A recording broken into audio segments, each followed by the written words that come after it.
छलगोट थी अणमोट थी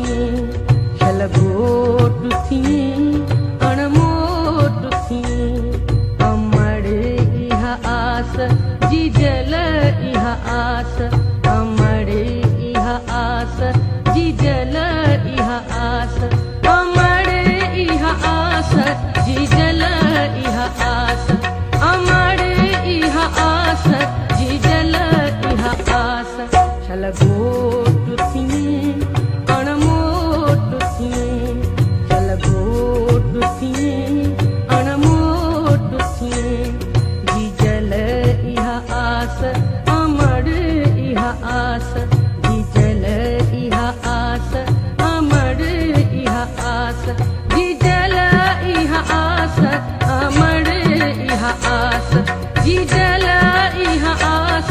अमड़ इह आस छलगोट